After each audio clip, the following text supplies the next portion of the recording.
يا صباح الفل، صباح الجمال، وحشتوني جدا جدا جدا. النهارده هعمل معاكم خلطه التوابل السبع بهارات بتاعتي. فهنا الحاجه بتاعتها: ورق لوري، قرفه، جوز الطيب، زر ورد، روزميري، كوبيبه صيني، خولجان، حبهان. بصوا كل حاجه، اللي هو الخشب ده اللي هو الخولجان، والقرفه برضو خشب. الباقي كله حاجات كده صغيره. فاطحنهم طحن بقى محترم، يعني افضل اضرب فيهم في الخلاط كده لحد ما يصوتوا، يقولوا ارحمينا، عشان يبقوا ناعمين، عشان ما تبقاش خشنه وكده مش حلوه. لو اول مره تشوفي القناه متنسيش تعملي اشتراك وتفعلي زر الجرس وتعملي كومنت حلو كده، عشان تشجعيني. عشان انا الفتره اللي فاتت دي كان في حاجه سلبيه كده سمعتها ضايقتني، خلتني مش عايزه اعمل فيديوهات. يعني ان تقييم القناه ما كانش حلو، كان حد بيقيمهولي فما عجبنيش. ف يعني حسيت ان انا كل حاجه بايظه في القناه بتاعتي. اللي هو بقى الصورة المصغرة، مش عارفة الكلمات الافتتاحية، كل الحاجات بقى اللي انا مش فاهمة فيها دي كان بايظة تمام. فكنت محبطة ومكنتش ناوية اصور تاني وخلاص. بعد كده قلت لا، هرجع بقى ايه، اعمل فيديوهات. وبعدين خاصة ان السبع بهارات، انا كذا حد يقول لي انتي التوابل بتاعتك بتبقى حلوة يعني. فدي كده السبع بهارات طحنتها، شيلها بقى في العلب بتاعتها. اللي انا هستخدمها، واجيب بقى السلطانية المحترمة دي. السلطانية دي بتاع ماما الله يرحمها.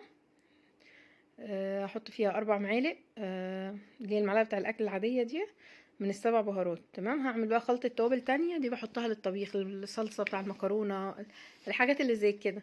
عيالي بيحطوها على الاندومي برضو، بتديها طعم حلو جدا. هما بيحبوه بيقولوا التوابل دي طعمها حلو، يعني ميكس كده كل الحاجات على بعضها. هما شويه حاجات كده كتير بس حلوين. هنا هحط بقى 4 معالق السبع بهارات، احط معلقتين بابريكا ومعلقتين شطه. تمام. دي البابريكا الاول، بعد كده حطيت الشطه اهو، عشان في فرق في اللون اهو. ركزوا بقى عشان ما تقولوش انهم نفس الحاجه، لان نفس البرطمان. لان انا حاطه البرطمانات الازاز دي في التلاجة عشان تحفظ التوابل ما تبوظش، عشان التوابل بتبوظ بسرعه من الرطوبه والكلام ده. يعني انا عندي التوابل الناشفه بشيلها في الديب فريزر، والباودر بشيلها في التلاجة. عامله لهم بوكس كده وحاطاه في رف في التلاجة. يعني نعم، واخدين زحمه وعاملين لي زحمه فيها، بس مش مشكله، بدل الحاجه ما تخسر. هنا احط معلقه كاري ومعلقه كركم، كله بنفس المعلقة، يعني ما غيرش المعلقة وكده، لا كله بنفس المعلقة.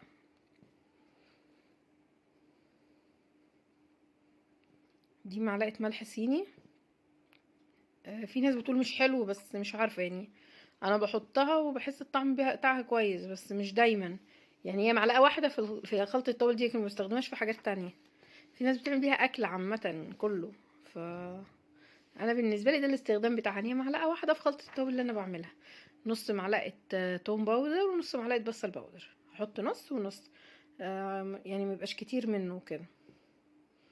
هنا بقى كان لسه ناقص الفلفل، كان لسه هيتطحن الكمون، الكزبرة، الروزميري، لان انا هحط برضو معلقة روزميري. دي نص توم باودر نص بصل.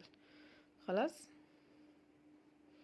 والله الوانهم تحفة، يعني ميكس الالوان ده كده مع بعضه جامد.